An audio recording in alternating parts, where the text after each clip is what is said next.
Օրերս տեղի ունեցավ նախագահ Քոչարյանի ասուլիսը, կխնդրեմ առանձնացնել 3-4 հիմնական կետեր, որոնց կարծում եք պետք է ուշադրություն դարձնել։ Նախագահը ծավալուն կերպով խոսեց Միջանցքի մասին, Զանգեզուրի Միջանցք, շատերը տարակուսեցին եւ ինչպես մենք տեսնում ենք ՀՊ-ի կողմնակիցները եւս Նիկոլ Փաշինյանը եւս իրենց դուր չի գալիս, որ Միջանցքը Միջանցք են անվանում եւ ոչ ինչպես վերջերս վերաձևակերպվել է Թրամփի ուղի։ Սակայն իրականությունը այլ բանի մասին է խոսում, նախագահը պարզաբանեց իր խոսքում էլ, եւ կարևորն այն էր, որ նա նշեց, որ դիվանագիտությունը, միջազգային պայմանագրեր եւ գործարքների գնալիս այդպիսի, դիվանագիտությունը կայանում է նրանում, որպեսզի մաքսիմալ կարողանաս քաղել քո շահը։ Բնականաբար բոլորը այդ բանակցային սեղանների շուրջ իրեն շահերն են առաջ տանում։ Մեր խնդիրը հենց այն է, որ վերջին 5 տարիներին, առավելապես պատերազմից հետո, հայկական շահը կորել է բոլոր բանակցային սեղաններից։ Կորել է բառի բուն իմաստով, այն մարդը, ով այսօր համարվում է Հայաստանի Հանրապետության ղեկավար, փաստացի 5 տարի հանդես է գալիս բոլոր միջազգային հարթակներում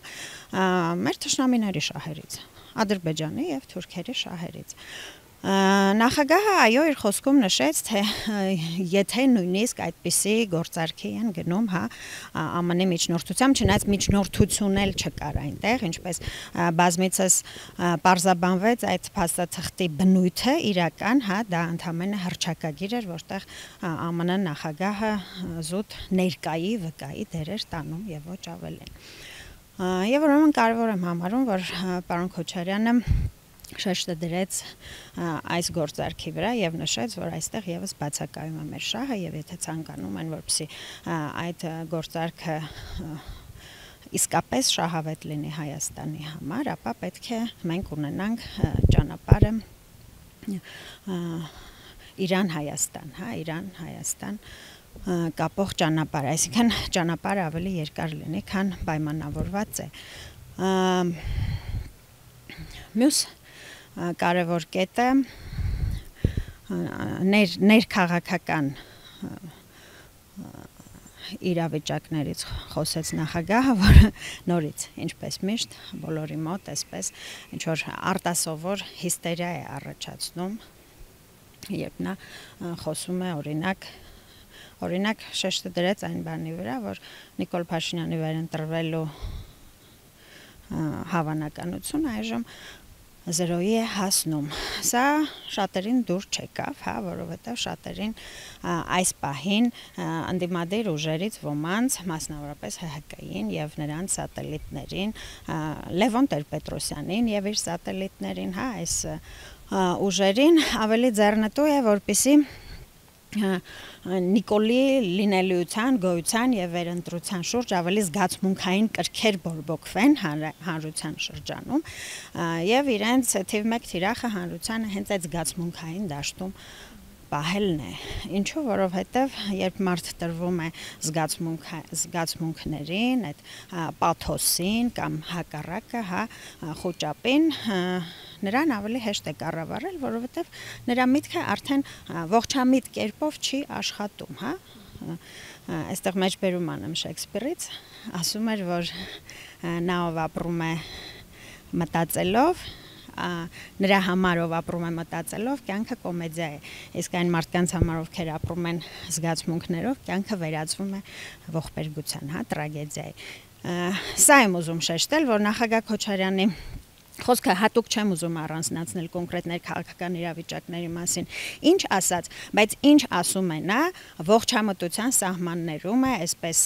հավասարակշռված եւ ողջամիտ մտքերով, շատ պարզ բառերով նախագահը մեր հանրությանը տալիս է այն բանալիները եւ այն ուղղությունները, որը որ այս պահին համապատասխանում է մեր քաղաքական ռեալիաներին։ Եվ սա է թերևս պատճառը նրա խոսքի ողջամտությունը, որ մյուս դաշտի մոտ, այսպես ասեմ, հիստերիա առաջացնում բառի բուն իմաստով եւ կարծում եմ, որ հենց իմ նշածի համատեքստում, որպեսզի մարդկանց պահեն ավելի շատ զգացմունքների դաշտում, քան ողջամտության։ Դուք անդրադարձաք Հայաստանի համար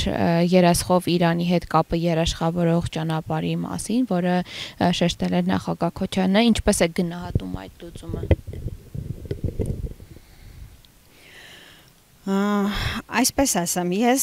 ամբողջությամբ ապավինում եմ նախագահ Քոչարյանի խոսքին եւ իր պարզաբանումներին, քանի որ ես բազմիցս եմ վերլուծել նրա իշխանավարման տարիների նրա որոշումները, նրա արտաքին քաղաքական այսպես կեցվածքը, անդրադարձները եւ գործողությունները ես կարծում եմ, որ այստեղ ավելացնելու եւ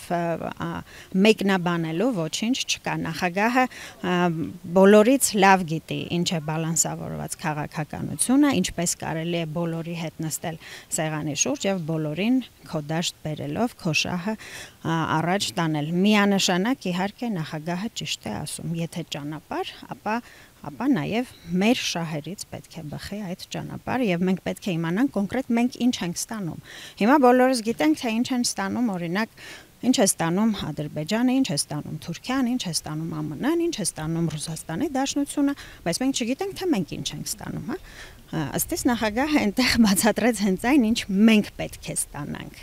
Նախագահը նաև ասաց, որ մեկ անգամ կարողացել է երկիրը հանել դժվար վիճակից եւ հիմա էլ կարող է, բայց կարծես թե իրավիճակները նույնը չեն, տարբեր ելակետներում ենք հիմա։ Ձեր գնահատման որքանով է իրատեսական հաջողությունը կրկնելու նախագահի համոզմունքը։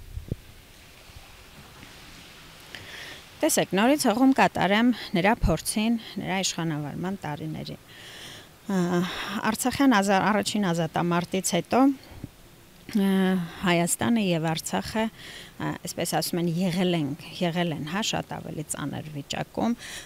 քան այժմ։ Պարզապես այժմ մենք այդ ծանրությունը չէինք զգում, չէինք տեսնում, որովհետեւ կար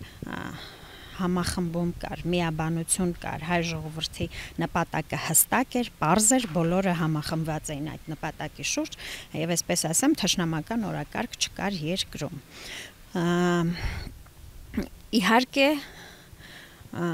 նորից ասեմ, որ ապավինում եմ նախագահի փորձին այստեղ, քանի որ եթե մենք հայացք նետենք մյուս նախագահների քաղաքականությանը, օրինակ Լևոն Տեր-Պետրոսյանի եւ Սերժ Սարգսյանի, Լևոն Տեր-Պետրոսյանը հստակ ընտրել էր հանձնվողականության վեկտորը, այսպես միջազգային հանրության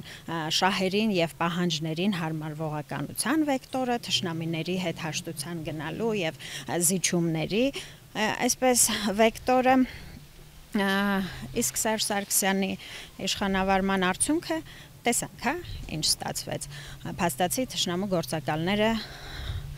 նվաճեցին, գրավեցին, օկուպացրին Հայաստանի Հանրապետության իշխանությունը։ Եվ Ռոբերտ Քոչարյանը միակն է եղել մեր նախկին նախագահներից, ով ընտրել է ուժի եւ պատերազմին պատրաստվելու վեկտորը, երկիրը տնտեսապես ուժեղացնելու վեկտորը, այսպես, եւ այսօր մենք տեսնում ենք, որ այո, հենց սա է թիվ 1 գրավականը բոլոր երկրների ապահովության։ Այստեղ այլ տարբերակ չկա։ Եթե ցանկանում ես իսկապես արժանապատիվ խաղաղություն, ապա դու երկու բան պետք է անես. ռազմականապես եւ տնտեսապես ուժեղացնես քո պետությունը։ Ռոբերտ Քոչարյանը սա է արել։ Ռոբերտ Քոչարյանը ընտրել է այս վեկտորը եւ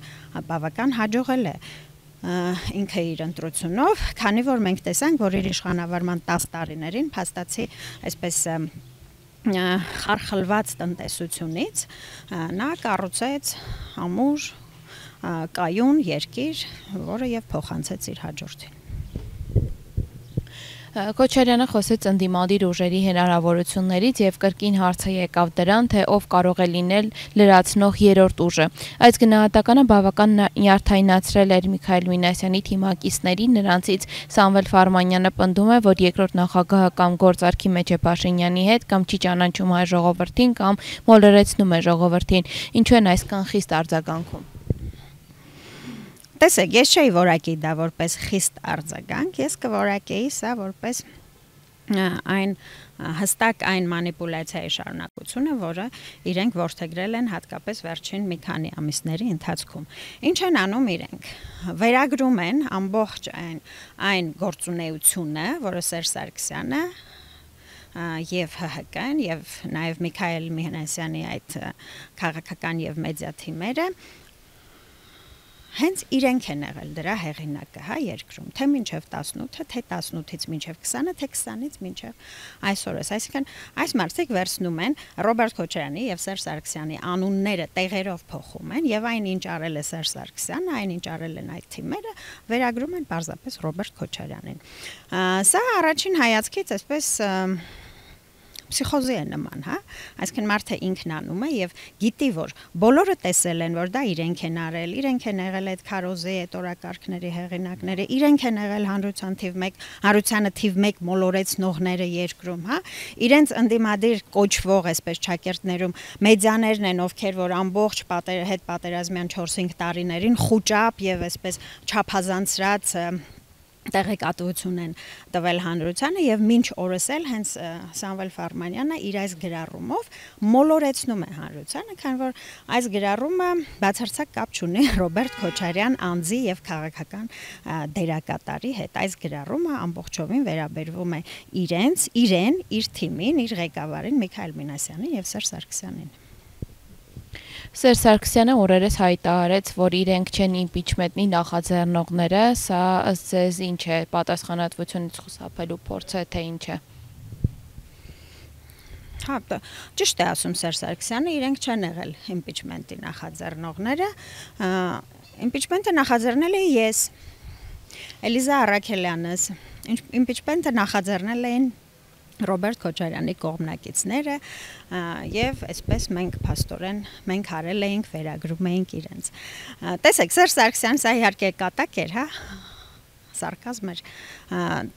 Սերժ Սարգսյանի մասով մենք առիթ ենք ունեցել զրուցելու։ Վերջերս իր հայտարարությունները տարակուսանք են առաջացնում, բառի բուն իմաստով։ 6 ամիս է գոնե, հա, բոլորս տեսնում ենք, թե ինչպես են ՀՀԿ-ն եւ իրենց այդ աֆիլացված այդ անձինք, իրենց քարոզիչները, Էդգար Ղազարյան, Նարեկ Մալյան, այնտեղ մյուս կանայք աղջիկներ, նույնիսկ իրենց падգամավորներից, հա, թե ինչպեսի կատաղի կռիվ են մղել Ռոբերտ Քոչարյանի եւ Հայաստան Դաշինքի դեմ, մինչև իսկ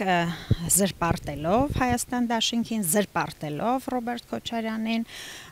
եւ վերջում էլ ՀՀԿ-ն հիշում եք չէին ուզում տեխնատու բերել, ասում էին, որ մենք տեսնում ենք, որ մենք այդքան էլ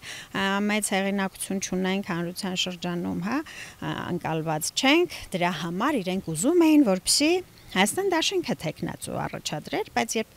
տեսան, որ Հայաստան Դաշինքը չի ցանկանում տեխնատու առաջադրել, որովհետև համարում է, որ այդ գործընթացը ժամանակի կորուստ է, հա, այսպես ժամավաճառություն է, իրենք ստիպված առաջադրեցին ՀԿ-ի իրենց տեխնատուին։ Այստեղ ես ընդհանրապես մի հարց պետք է տամ, եթե իրենք չէին նախաձեռնել, ապա ով էր նախաձեռնել։ Էդգար Ղազարյանը եւ Նարեկ Մալյանը, ինչպես իրենք ներկայացնում էին ի սկզբանե, հա, բայց դա էլ կոտրվեց, այդ իրենց ներկայացումը կոտրվեց, երբ ՀՀԿ-ն իր այդ ամբողջ արսենալով, Արմեն Աշոտյանով, այդ իրենց падգամավորական խմբով ձեռնամուխ եղան այդ գործընթացին, հա, նորից կրկնեմ, մինչև իսկ Հայաստան Դաշինքի падգամավորներին զրպարտելով Ռոբերտ Քոչարյանին զրպարտելով եւ այսպես եղածը նենգափոխելով եւ որպես այդպեսին ներկայացնելով հանրությանը։ Սերժ Սարգսյանը երևի մոռացել է, որ իրենք էին նախաձեռնել, այսպես ասեմ։